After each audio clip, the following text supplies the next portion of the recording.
Between 1968 and 1972, America launched 9 human missions to the moon, 6 of which successfully touched down, allowing 12 men to walk on the lunar surface. NASA's next chapter of lunar exploration, called Artemis, has the task of not just going to the moon to create a long-term human presence on and around it, but also to prepare for ever more complex human missions to Mars.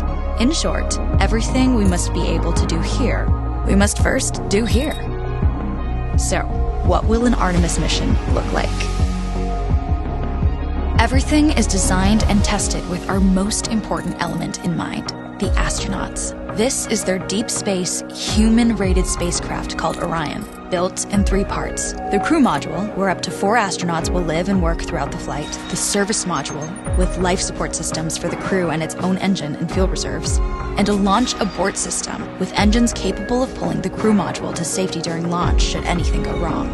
To accomplish the task of launching our crew and heavy payloads, NASA is building the Space Launch System, comprising of a cargo hold, an exploration upper stage, a massive core stage, and 2 extended solid rocket boosters. Altogether, this is the world's most powerful rocket, and it exceeds the legendary Saturn V of the Apollo era in numerous ways.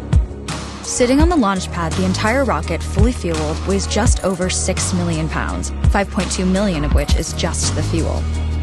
Once ignited, there is no stopping what comes next. All 4 RS-25 engines and the 2 solid rocket boosters come to life, thundering our crew upwards. 2 minutes after ignition, the solid rocket boosters are spent and released.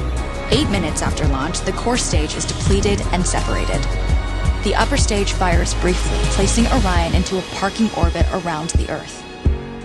Here, the crew reconfigure the spacecraft and check systems to confirm everything is ready for deep space travel. With a go from mission control, the crew reignite the exploration upper stage engines to leave Earth entirely. The exact timing of this maneuver is critical to reach a speed that can escape Earth's gravitational pull, but also put Orion on a course that will intersect the moon days later.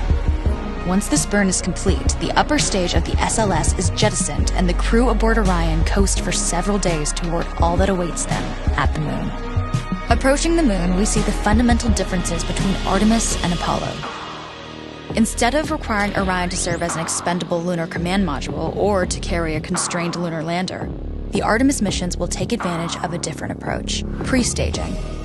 Everything needed for lunar missions will be positioned in advance by commercial and international partners. This includes rovers, science experiments, and human-rated systems on the surface. But it also includes a dedicated lunar station in orbit around the moon called Gateway. Here at this station, we can pre-stage a robust lunar lander and establish a strong communications relay. Designed with open standards, the Gateway can be expanded as new missions and partnerships develop, allowing multiple human missions on the moon at the same time and enabling ongoing science to be conducted even between human missions. The Gateway is also capable of adjusting its orbit to allow access to every part of the moon, something the Apollo missions could not do. But the real key in this approach is placing Gateway in a unique halo orbit to perfect the maneuvers needed for Mars missions.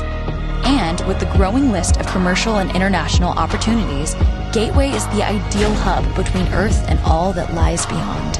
Returning to our crew as they approach Gateway, the Orion must match the elliptical orbit of the station in order to successfully dock. Once on board, pre-selected crew members transfer to the lunar lander, while those assigned to Gateway remain on station. The lunar lander system itself is built for 3 unique steps: descending from the halo orbit of Gateway down to a low lunar orbit, descending from low lunar orbit to the surface, and once the lunar mission is complete, launching from the surface of the moon and ascending all the way back to the orbiting Gateway.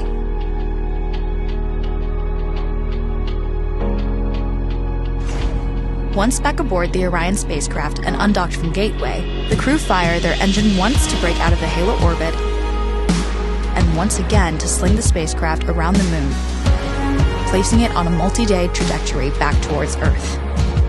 As they near the end of this journey, the service module is released, and the crew module is oriented heat shield first.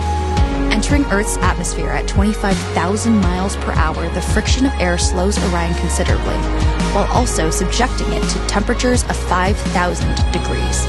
With the Orion now at just 300 miles per hour, a series of parachutes uniquely tested and produced for this moment deploy, decelerating the craft to just 20 miles per hour for splashdown.